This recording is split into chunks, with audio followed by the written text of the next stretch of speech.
I am Father Dion, the Post-Catholic Chaplain of the Headquarters and Headquarters Support Group of the Philippine Army.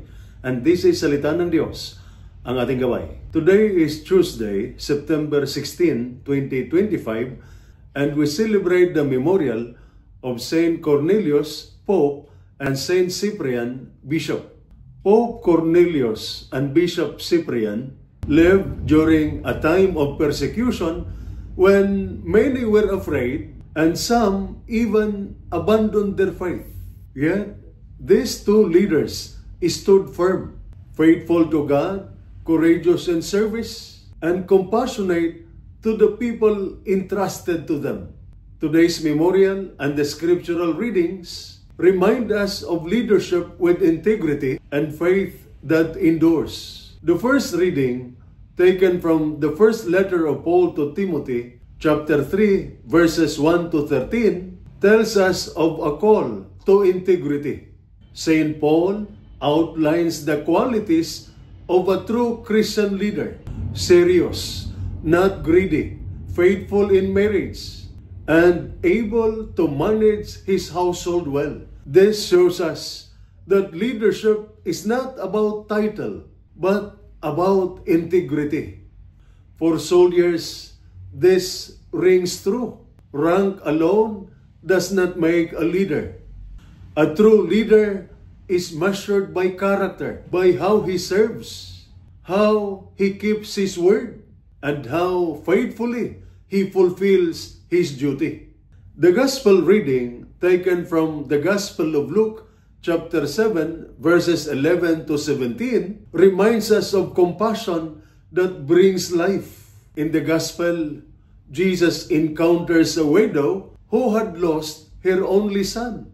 Moved with compassion, he says, "Do not weep," and then restores the young man to life.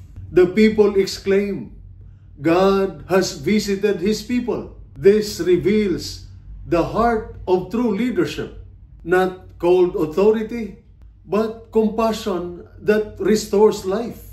Cornelius and Cyprian were such leaders. They were not afraid to suffer for the church, defending the weak and guiding their people with both strength and love.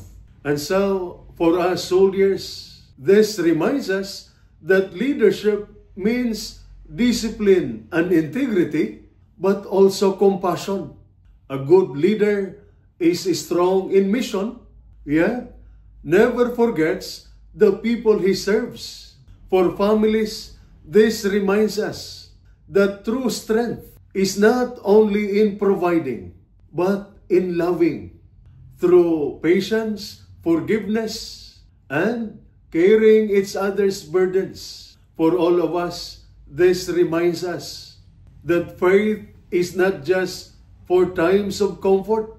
It demands courage and fidelity even when tested, just like Cornelius and Cyprian, who remained faithful until death. So today, we are urged to live with integrity, to serve with compassion, and to remain faithful even when tested. May we follow the example of Saint Cornelius and Cyprian to be true soldiers of Christ, disciplined, courageous, and compassionate.